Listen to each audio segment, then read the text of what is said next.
The way we study, work and live is transforming.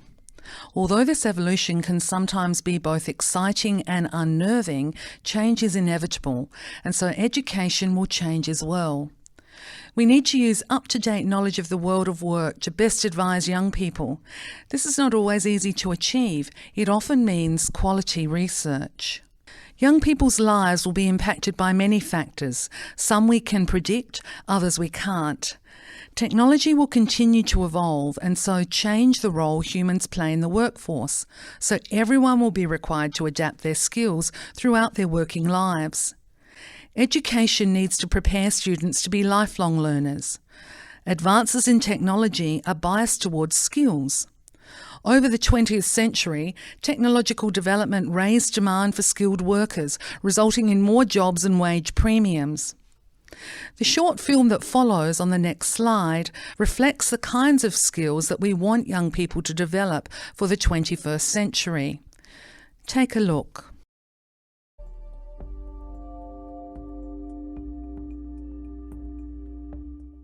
For all of human history, the primary focus of education has been acquiring more content knowledge. And the only way to get it is through the teacher, right?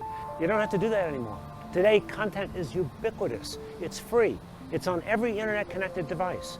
And it's growing exponentially and changing constantly. The world simply no longer cares how much our kids know. What the world cares about is what they can do with what they know, which is a completely different education problem. When we were growing up, parents and teachers talked about work ethic, that you really had to want to work hard. But it turns out in the 21st century, work ethic isn't good enough. You can't just intend to work hard. You actually have to know what to do next yourself. You have to be motivated and you have to have knowledge about what is the next step I ought to be taking. If we can compete with other countries, it's got to be in producing citizens capable of innovative thinking. Not citizens capable of industrial production, not citizens capable of assembling iPads. We're going to lose if that's what we think we're producing. The old blue-collar industrial model of education is already gone. We're already living in its wake. So what is everyone looking for? They're looking for people who can do critical thinking and problem solving, ... in order to get an interview. Critical thinking and problem solving are really table stakes today. They assume you've got that. What everyone's really looking for are people who can not only do their job, but invent, reinvent, and re-engineer their job while they're doing it. Creativity cannot be taught, but it can be cured. Because to me, creativity and entrepreneurship and in the spirit to innovate, they all are human nature. We can enhance it, we can make it better, but more importantly, a lot of times we're discouraged by forcing people to do what other people think is right, to force people to find answers, not ask questions, to force people to shoot for answers very efficiently, not ask them to explore. The greatest impact of technology will be task change within existing jobs. Every single job in Australia will likely experience some change in tasks over the next decade. This is not new. Almost every working Australian gradually adapts to change in their job as a matter of course. It's hard to imagine any job in Australia that does not involve a computer, a smartphone, the internet or some form of software at some stage. Research conducted in 2016 found that Australian workers now spend about half a day doing tasks that people in the same job were not doing 5 years ago. The Foundation for Young Australians predicts that by 2030 we'll be spending much more time learning in the job, engaged in problem solving and in self-directed work. And of course this has great implications for education. Consider how the work that South Australians are doing has changed over the last 15 years. Compare the changes in health and manufacturing, for example, in this graph. We're currently living through a time of unprecedented change. We need to prepare young people for this. The Foundation for Young Australians recently identified 7 job clusters in Australia based on the analysis of 2.7 million job ads.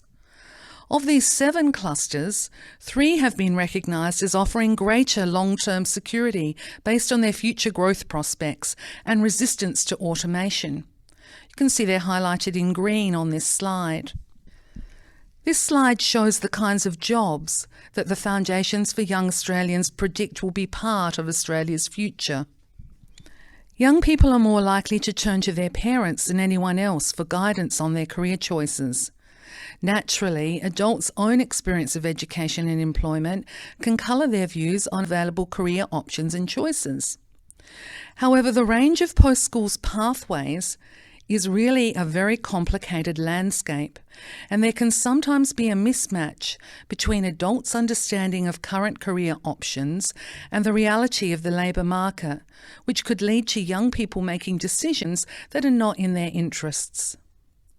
At other times, children can be directed away from lucrative careers because of preconceived ideas about university, for example.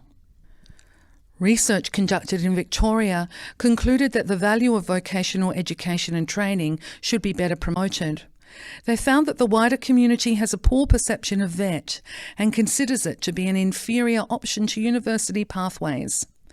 This view is perpetuated by the emphasis the media and community place on the Australian tertiary admission ranks, the ATARs, and first-round university offers when comparing schools. However, the high demand for occupations requiring a VET qualification and high university attrition rates suggest that more students should be encouraged to consider VET. The Mark McCrindle research shown here in this slide, Perceptions Are Not Reality, provides great insight into the usefulness of this pathway. Career research that is both quality and current is vital for young people as they move through school and into pathways beyond.